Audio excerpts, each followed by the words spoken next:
Aí, pessoal, bom dia, boa tarde, boa noite, gente. Vamos dar continuidade aqui ao nosso estudo, agora no segundo bimestre, né?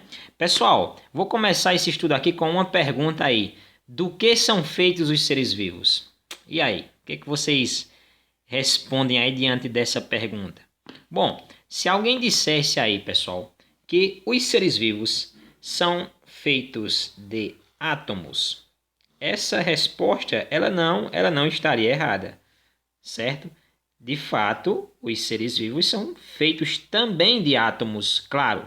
Na verdade, toda matéria conhecida, vamos dizer assim, ela é constituída por átomos. Então não estaria errada, mas ainda seria uma resposta, vamos dizer assim, como é que eu posso falar? Muito abrangente, né? Vamos tentar ser mais específicos. Será que os seres vivos, então, nós podemos afirmar que eles são feitos aí de moléculas? Será que os organismos vivos são constituídos aí por moléculas? E aí, galera? Bom, essa resposta ela também não estaria errada. Nenhuma das duas estaria errada. Estaria correta. De fato, os seres vivos são feitos de vários tipos de substâncias, não é verdade? Entre elas, as moléculas orgânicas, por exemplo, proteínas, ácidos nucleicos. Porém, alguns outros elementos também são feitos de moléculas. Elementos não vivos, por exemplo, a água não é um ser vivo. Porém, a água é constituída por moléculas. Moléculas constituídas por dois átomos de hidrogênio e um de oxigênio, não é verdade? Então, perceba, a resposta ainda ficaria um pouco abrangente ou genérica demais. Porém, galera, se você fala especificamente que os seres vivos são constituídos por células, aí nós temos uma resposta, além de certa, bem específica. De fato, os seres vivos são constituídos por células. As células que são as unidades morfológicas e fisiológicas dos seres vivos. Então, neste módulo agora, pessoal, nesse segundo bimestre, o foco do nosso estudo será o estudo da célula. Ou seja, nós vamos trabalhar a área da biologia conhecida como citologia. É isso aí. Citologia, pessoal, é o estudo da biologia celular. É o estudo da célula. Tudo bem? A própria palavra citologia, palavra citos. Cito vem de uma palavrinha grega aí, kitos, que significa célula, e logia, estudo. Portanto, citologia é, sim, o estudo da célula. Então, vamos estudar a célula. Olha só, nesta aula, a gente vai fazer diferente. A gente vai seguir o livro didático aqui, para a gente fazer isso aqui bem na manha aqui, né? Ok? Então, veja só, galera. Galera aí do primeiro ano da Escola Professora Antônia Marinho Apolinário. Estamos estudando citologia. Vamos lá, galera. Acorda aí. Vamos lá. Vamos focar aqui no estudo. Esse conteúdo vai ser disponibilizado para vocês aí no grupo também, viu, gente? Então, pessoal, não dá para falar de citologia, o estudo das células, sem falar da invenção do microscópio, né, pessoal? Então, pessoal, o microscópio foi um aparelho que foi inventado justamente com o intuito de tentar visualizar coisas muito pequenas. Então, como nós sabemos, as células, a maioria, né, das células, elas não são visíveis ao olho nu. Então, para poder estudar as células, pessoal, nós necessitamos de um aparelhozinho especial chamado de microscópio, cuja função dele é justamente ampliar a imagem aí da visão que a gente tem e assim a gente poder estudar as células, visualizá-las. Então, é necessário aí realmente o uso desse aparelho no estudo das células. Os cientistas, os pesquisadores, quando estão lá nos laboratórios estudando as células, a todo momento eles estão utilizando o microscópio aí para poder ampliar a imagem desses objetos, desses seres aí e poder estudá-los, né? Poder enxergá-los. Então, pessoal, o microscópio ele foi um aparelho que entende-se que um dos primeiros a surgirem foi lá no século XVI, né? Mais especificamente 1591, Zacharias Janssen, que era um holandês, juntamente lá com seu pai, teriam criado aí os primeiros microscópios, certo? Porém, aí já no século XVII, foi Anthony van Leeuwenhoek quem teria criado um mais assim específico, vamos falar, né? Então o dele é, vamos dizer assim, um dos mais conhecidos ali a princípio. Então nós temos aí os holandeses criando o primeiro microscópio, né? Tanto Zacharias Janssen como Anthony van Leeuwenhoek eram holandeses. E Anthony van Leeuwenhoek criou esse aparelho aqui, olha só, pessoal, o microscópio de Anthony van Leeuwenhoek. Então você tem aqui uma placa, aqui ó, uma placa de metal, né? E nessa placa de metal ele colocou aqui, ó, quase que no centro aqui, uma estrutura de vidro quase esférica, né? Uma peça de vidro quase esférica que foi a lente, certo? E aqui do lado, aqui atrás, na verdade, né? Ele colocou esse parafuso que podia ser regulado para regular a distância, e na pontinha aqui desse parafuso, ó, você pode perceber que é onde ele colocava o material lá a ser observado. Então, do outro lado aqui, ele observava e visualizava aqui através dessa lente, né, quase esférica, o material que estava aqui na ponta desse parafuso. E aí ele poderia regular a distância e tudo mais, né? E aí ele conseguiu com esse feito aí, pessoal, enxergar seres microscópicos. Na verdade, gente, foi o nosso amigo, exatamente ele, Anthony van Leeuwenhoek, o inventor desse microscópio, quem descobriu os micro-organismos. Olha aí que sensacional, hein? Foi esse cara aqui, ó, esse holandês, Anthony van Leeuwenhoek, que no século XVII descobriu os micro-organismos, descobriu as bactérias, dentre outros organismos unicelulares. Porque antes dele, gente, a gente entendia que seres vivos eram o quê? Plantas, animais, beleza. Mas depois desse cara aqui, a gente descobriu outro mundo vivo, que foi o mundo microscópico. O mundo dos indivíduos pequenininhos, né? Formados, muitos deles, por apenas uma célula. E aí, Anthony van Leeuwenhoek entra para a história como o cara que, usando o microscópio, conseguiu desvendar e enxergar os micro-organismos, naquela época chamado de micróbios, certo? Aqui, pessoal, nessa história aí do desenvolvimento dos microscópicos e da citologia, do estudo da célula, entra em campo aí agora um inglês. A gente sai da Holanda e vamos agora para a Inglaterra, né? Robert Hooke, ainda também no século XVII, foi responsável e influenciado também por Anthony van Leeuwenhoek. Ele, influenciado por ele, né?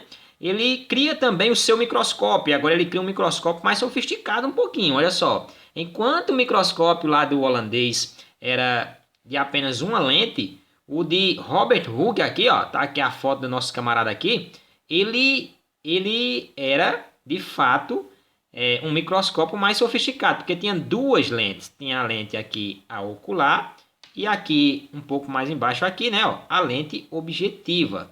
E aqui ele colocava aqui o material a ser observado, e era um microscópio, vamos dizer assim, mais sofisticado, né? O microscópio de Robert Hooke, ele é chamado de microscópio de duas lentes, ou microscópio composto, tá? Microscópio composto. Enquanto o de Anthony van Leeuwenhoek, ele é um microscópio simples, porque só tinha uma lente. E foi esse cara aqui, pessoal, quem observando casca lá de madeira, vamos dizer assim, né, que era a cortiça. A cortiça é um material seco, né, que é extraído da casca lá da madeira, tá bom? E a partir dele, ele observou aquele material, e ele viu que aquele material era cheio de uns buraquinhos, né, como se fosse ali os favos de mel. E aqueles buraquinhos, na verdade, pessoal, era o resto de células vegetais que haviam morrido. A parte interna havia sido consumida, mas a parte da parede celular estava ali ainda ao redor. E aí, ao observar, tá aqui, ó, não sei se dá para ver aqui, ó, isso aqui é a cortiça, isso aqui é a madeira, a casca lá da madeira, né? O albume, na verdade, lá da madeira, que ele retirava de uma certa árvore, certo? Uma árvore chamada sobreiro, que é de onde tira a cortiça e faz aí aquelas rolhas que usa-se muito em garrafas de vinho, né? E aí esse material tinha ali restos de células mortas, que eram ali aqueles buraquinhos. Então ao redor daquele buraquinho ficava ali delimitando a parede celular. E quando ele observou, ele viu que eram as cavidades, e ele chamou essas cavidades lá essas estruturas de cavidades, de cell. Cell, né, no inglês quer dizer isso aí, quer dizer cavidade, né? E aí, pessoal, o compartimento pequeno, e é daí que vem a origem da palavra célula. Foi esse cara aí quem atribuiu o termo célula aí, né, a essas estruturas. Então, daí nós temos a criação da palavra célula a partir de Robert Hooke, né? Fica até uma pergunta no ar, né? Ó, quem descobriu as células? Vou deixar essa pergunta, tá? Anthony van Leeuwenhoek, o holandês que inventou o seu microscópio simples e observou os micro-organismos pela primeira vez? Ou foi o nosso amigo aqui, o Robert Hooke, que observou mais tarde um pouquinho, observou as células, ou pelo menos restos de células vegetais. Está aqui, ó, cada buraquinho desse aqui, cada cavidadezinha dessa é um resto de célula que ficou aí, né? Células mortas, claro, porque ficou a parede celular que é ao redor formando a cavidade, né? Ou foi esse camarada aí, o Robert Hooke. Inclusive foi ele quem usou pela primeira vez o termo célula, né? Ele chamou de cell, cavidades, e hoje a gente conhece, traduzindo aí pra gente, nós temos o termo célula. Quem foi dos dois? Deixa a pergunta no ar aí, né? Mas depois, galera, olha só, nós tivemos vários pesquisadores que continuaram esses estudos, despertou ainda mais o interesse por esse estudo, né? A partir desse momento aí, e aí os estudiosos, usando aí os microscópios agora, né? Os microscópios, eles agora começam a observar que as plantas, os animais, têm dentro do seu organismo lá bolsas gelatinosas, que são na verdade as células. Ou seja, existe um compartimento interno que tem uma estrutura ali, né? E esse compartimento interno, eles deduziram que tinha uma membrana ao redor desse compartimento. Tá entendendo? E essa membrana foi chamada aí de membrana plasmática, porque tinha um plasma dentro da célula e ao redor desse plasma eles não conseguiram enxergar a primeiro momento a membrana plasmática, mas eles deduziram a partir daí que esses seres, as células tinham sim uma membrana que delimitava ali, que dava estrutura para ela ali, que delimitava o material interno, né? O meio interno e o meio externo da célula. Então aí nós tivemos a descoberta da membrana plasmática, certo? Não necessariamente foi visualizada, mas eles deduziram que ela existia, né? E aí, pessoal, pelo menos não naquele primeiro momento, né?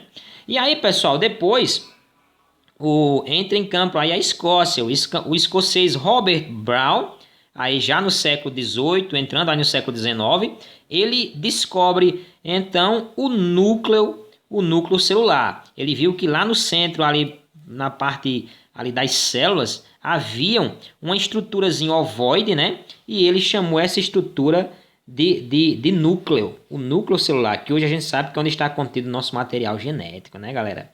Lembrando que nem toda célula tem núcleo, nós já vimos isso aí. Tudo bem, pessoal?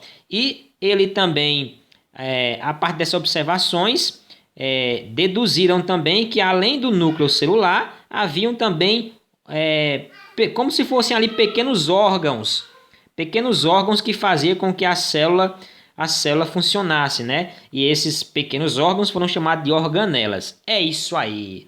Nós temos então a estrutura celular sendo desvendada. Olha só, pessoal. A parte desse estudo, o que a gente tem aí? O que a gente tem? A gente tem na célula. A gente tem a membrana plasmática, que é essa parte aqui, ó, que envolve a célula. Essa parte aqui mais interna, o citoplasma.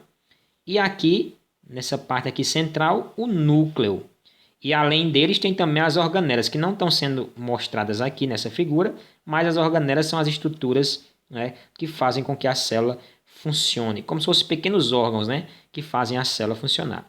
Mas por enquanto, vamos perceber aí, ó, as principais partes de uma célula. Olha só, membrana plasmática está aqui, ó, fininha aqui, né, ó. Citoplasma, essa parte interna, e núcleo. Membrana plasmática, citoplasma e núcleo. A gente pode falar também material genético para as células que não têm núcleo, né? Então, nós podemos dizer que as principais partes de uma célula são membrana plasmática, citoplasma e material genético. Aqui mostra também uma célula, aqui é uma célula animal, aqui é uma célula vegetal.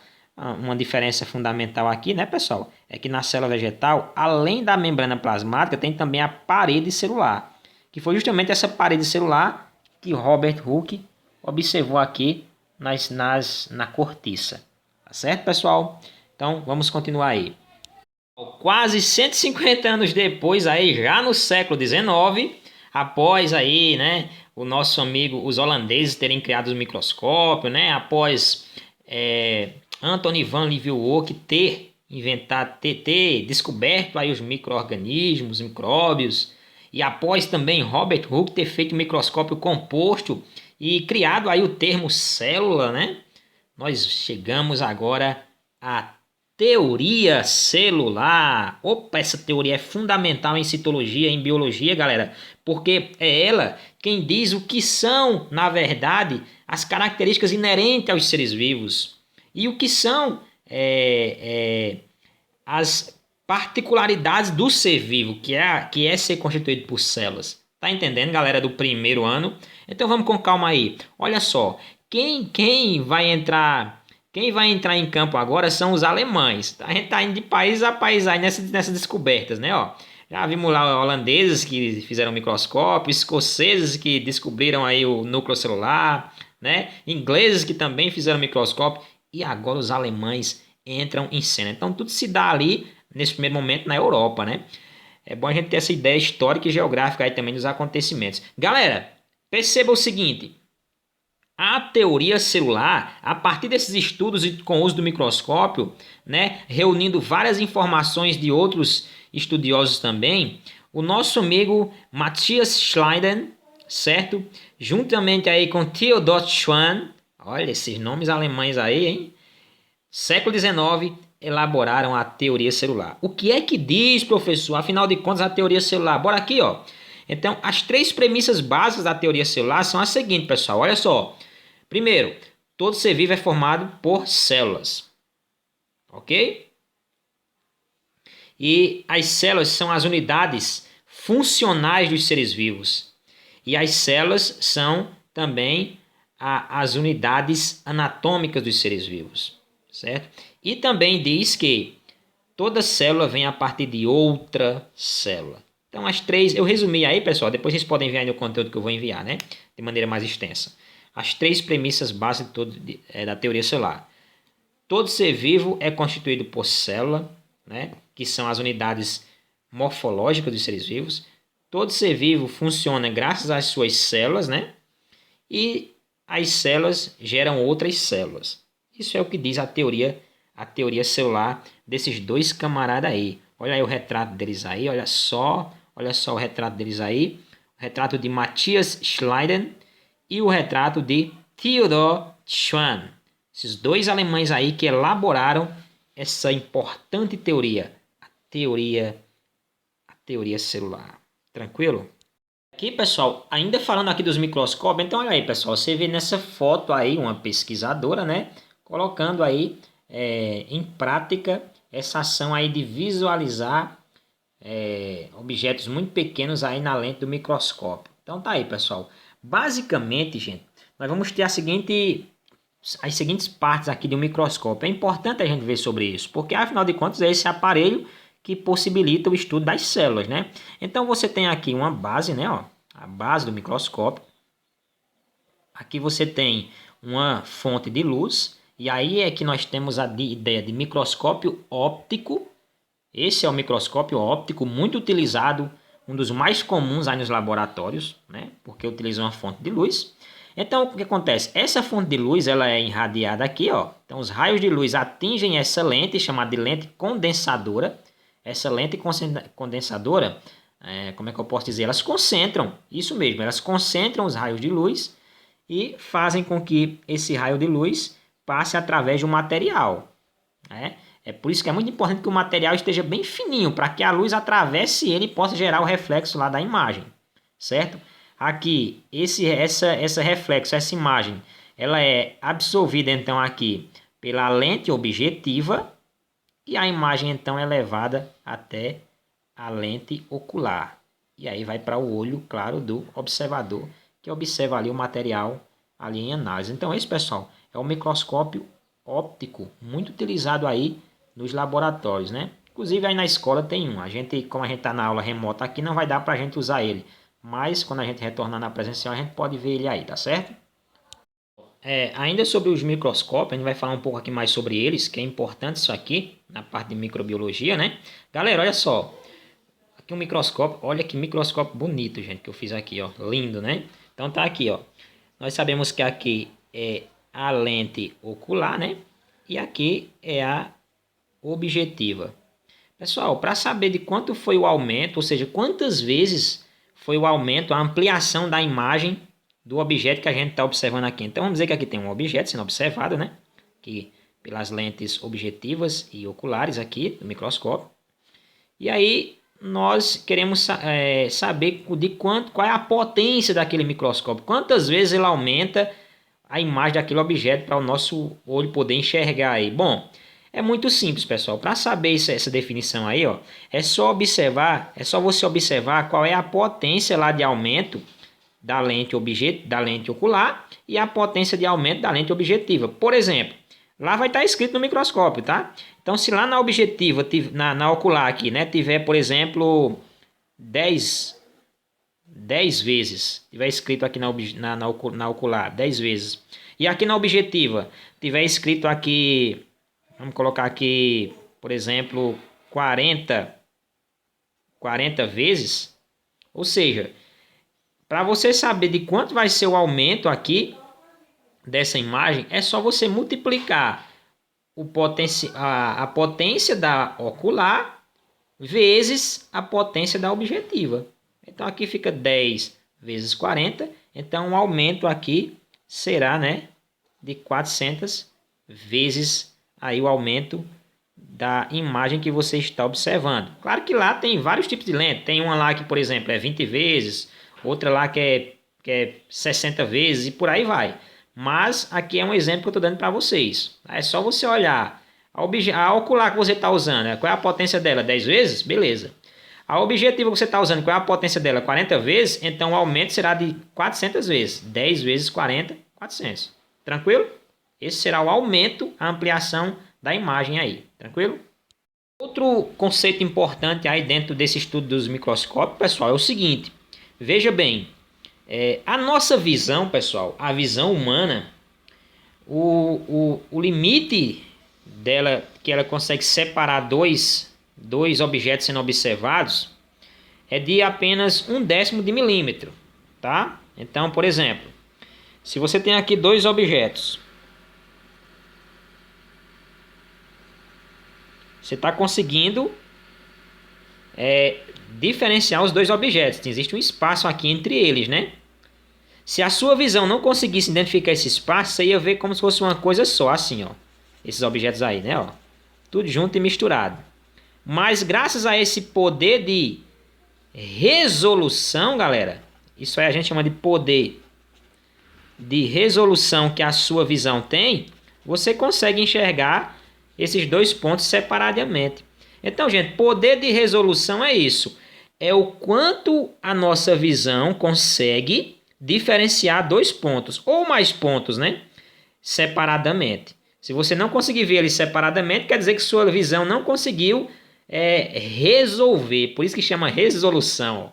Poder de resolução. Não conseguiu resolver esses espaços que, apesar de existir, você não consegue enxergar. Você vê como se fosse uma coisa só. Por isso, pessoal, quanto mais baixo o poder de resolução, melhor é o microscópio. Gente, pessoal, agora confundiu tudo. Quanto mais baixo, sim, pessoal. Olha só. A nossa visão, ela consegue diferenciar aí 1/10, tá? 1/10 até 1/10 de milímetro. Vai dar isso aqui, né? Ó, 0,1 milímetro. Tranquilo? Entendeu, né? Ó, se a nossa visão consegue diferenciar, enxergar dois pontos separados por 1/10 de milímetro, esse é o poder de resolução da nossa visão. No caso, 0,1 milímetro. Tranquilo? Isso quer dizer que se o espaço for menor do que 0, o espaço aqui entre os pontinhos, ó, o espaço entre eles, for menor do que 0,1 milímetro, ou seja, 1/10 de milímetro, nós vamos ver tudo embaçado ali como se fosse uma coisa só. Não vamos conseguir enxergar corretamente ali aqueles objetos. Entendeu? Então, por isso que quanto mais baixo... Estou indo um pouco rápido aqui, pessoal, que está já encerrando o momento da aula aqui. Quanto mais baixo o poder de resolução, ou seja, quanto menor for o espaço que eu consigo enxergar aqui entre dois pontos, para separar eles e enxergar eles separadamente, enxergar esses dois pontos separadamente, melhor é a visão. Falando de um microscópio, se um microscópio consegue enxergar abaixo de 1/10 de milímetro, resolver abaixo de 1/10 de milímetro, é porque o microscópio tem um poder de resolução melhor que a visão humana. Por isso que a gente usa os microscópios, porque eles conseguem ampliar essa nossa capacidade. Nossa capacidade é de até 1/10 de milímetro. Abaixo disso, olha, nós não enxergamos. Agora, graças a esse poder que o microscópio tem de resolver coisas ainda menores, espaço ainda menores, aí, quanto mais baixo esse poder de resolução do microscópio, melhor ele é. Mais coisinhas pequenas nós vamos conseguir enxergar. Tranquilo? Como esse aqui é o nosso... A gente vai chamar isso aqui, ó, de limite de resolução. Esse é o nosso limite.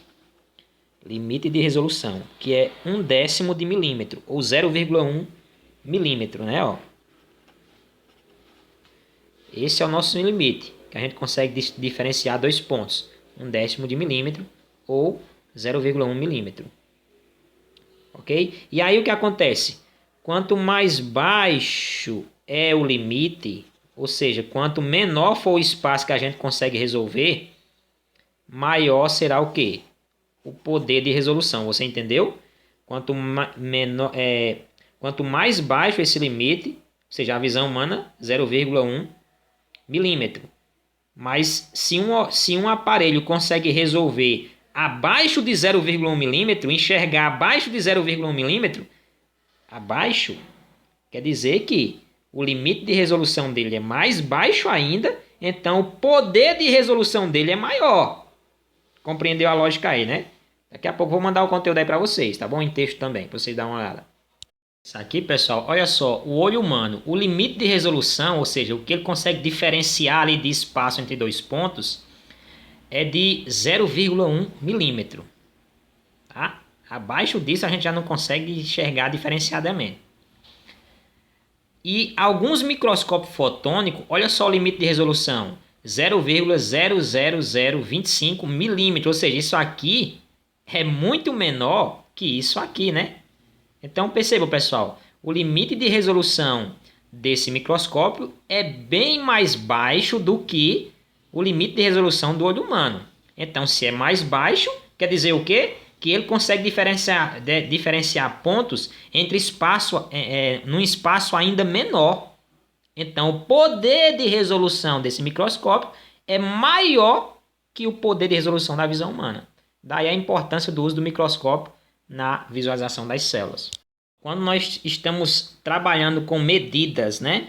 Medidas de coisas muito pequenas, geralmente a gente fala em milímetros, né? Milímetros, né? Que é a 10ª parte do centímetro. Só que falando de células, pessoal, que são muito pequenas, a gente usa medidas ainda menores. Olha só, nós temos aí, por exemplo, o micrômetro,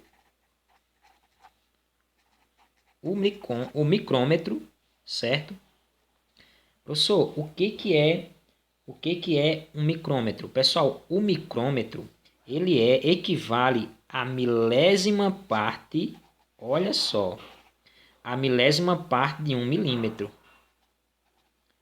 Entendeu aí? Então, para mim ter um micrômetro, eu pego aí, por exemplo, eu pego 1 milímetro, divido por 1000 e aí eu tenho 1 micrômetro. Então, um micrômetro é a milésima parte do milímetro. Uma unidade de medida utilizada aí para falar em células, em coisas muito pequenas, né? Ainda tem também aqui, deixa eu lembrar aqui, o nanômetro. Olha só, nanômetro. O nanômetro, que é a milésima parte do micrômetro. Então, você imagine, você pega um micrômetrozinho, divide por 1000, aí você tem um nanômetro. Já pensou? Ainda menor, né? Ó, a milésima parte do micrômetro, nanômetro, tá certo? Então, o símbolo para micrômetro, pessoal, é esse aqui, ó. Tá? Micrômetro. Então, o nanômetro é a milésima parte do micrômetro, certo? E nanômetro, a medida dele é esse aqui, ó.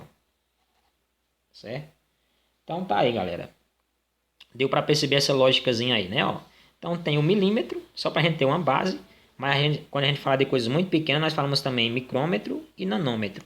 O micrômetro é a milésima parte do milímetro. O nanômetro é a milésima parte do micrômetro. Aqui é o símbolo do milímetro, aqui é o símbolo do micrômetro, aqui é o símbolo do nanômetro. Tranquilo? E ainda tem também outra medidazinha que é menor ainda, unidade de medida ainda menor, para coisas ainda menores, né? Olha só, que é o angstrom. Então, pessoal, o angstrom é uma unidade de medida ainda menor. O símbolo dele é esse aqui, ó. Um azinho aqui, com uma bolinha aqui. Tá vendo aí? Tranquilo? Então, esse aí, o angstrom, é uma unidade de medida ainda menor. Equivale à décima parte do nanômetro. Tá? Então, você pega um décimo de quê? Do nanômetro. E aí você tem o angstrom. Tranquilo? Ressaltar que além do microscópio fotônico ou microscópio óptico, tem também o microscópio eletrônico. Olha que aparelho sensacional, pessoal. Esse aqui usa outro tipo de tecnologia e consegue ampliar muitas vezes mais o tamanho da imagem que a visualização da imagem que a gente observa. Por exemplo, o microscópio óptico aumenta aí 400 vezes, 1.200 vezes. O microscópio eletrônico pode aumentar de 5.000 a 100.000 vezes a visualização, a ampliação daquela imagem que a gente está observando. Então veja, esse aqui, além de observar a célula, ele consegue ver muita coisa que está dentro da célula. Show de bola, né? Em um laboratório, para poder observar o material lá no microscópio, primeiro esse material tem que ser preparado, não pode ser de todo jeito, né? Tem que ser organizadinho lá. E existem várias técnicas para se poder observar um material. Por exemplo, no caso da cebola aqui ele está mostrando uma técnica, porém, a gente poderia aqui, por exemplo, se for para observar as células da cebola, né, a gente poderia simplesmente tirar um pedacinho bem fininho da cebola, né, uma películazinha bem fina mesmo, quase transparente, colocar no microscópio e já dá para visualizar as células da cebola tranquilo no microscópio óptico. Só que existem outras técnicas, ou seja, isso a gente chama de corte histológico, né, quando você corta um pedacinho bem fininho para poder que dê para a luz atravessar ela, né? Que seja quase transparente e a gente consegue observar. Mas tem também outras técnicas, por exemplo, aqui ele está pegando essa parte da cebola para observar as células e está colocando num tubo com oceína em aquecimento. A oceína vai reagir e aí nós vamos ter uma coloração artificial das células. Isso vai ajudar ainda mais na visualização. Ele é fragmentado em pedacinhos, né? Depois é colocado lá na lâmina e por cima dele coloca a lamínula. A lamínula, então, ela esmaga o material, ó, esmaga o material e aí, por isso que chama técnica de esmagamento. Coloca-se lá no microscópio e vai observar o material para ver ali, estudar as células da cebola aí no caso, né? Então existem várias técnicas, pessoal, existem várias técnicas de coloração, porque quando você coloca lá no microscópio, as células não estão coloridinhas, bonitinhas, não. Essa coloração aqui ó, é uma coloração artificial. Eles colocam algum corante para poder melhorar a visualização lá das células ou do material que está sendo observado. Então existem várias técnicas aí, essa aí é uma delas, tudo bem? Pessoal, por fim, para concluir aqui essa aula de hoje, a gente termina falando aqui de célula procarionte e célula eucarionte. Bom, conforme o estudo da citologia, do estudo das células foi avançando, os estudiosos perceberam que existem dois tipos básicos de célula na natureza com relação à sua estrutura aí, né? Então, uma dessas células é a célula procarionte. A célula procarionte, pessoal, você vai lembrar que é a célula mais simples, tá?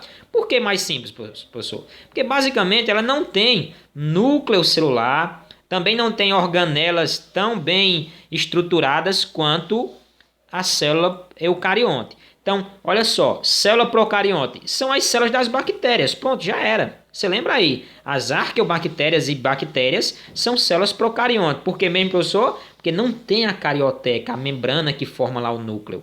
Então, ela não tem núcleo. O DNA, o material genético, está disperso aqui no citoplasma. Então, não tem o núcleo.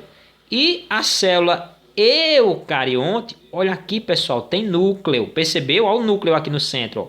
E além de ter núcleo, ela também possui as organelas, que são outros compartimentos internos aqui da célula, que tem diversas funções. Né? Então, resumindo, procarionte é das bactérias. Não tem núcleo, nem as organelas. Né? Eucarionte, células de animais, de vegetais, de fungos, de protozoários, de algas. Tem núcleo e tem organelas. Então veja aí a diferença, tudo bem? É isso aí, galera. É muito importante essa diferenciação aí, viu, gente? Entre os dois tipos básicos de célula. Célula procarionte e célula eucarionte. Para resumir a história, de maneira simples, podemos dizer: célula procarionte não tem núcleo. Célula eucarionte tem núcleo. Quais indivíduos têm célula procarionte? Bactérias e as arqueobactérias. Somente elas, as bactérias. Quais organismos têm células eucariontes? Os animais, as plantas, os fungos e as algas e protozoários. Valeu!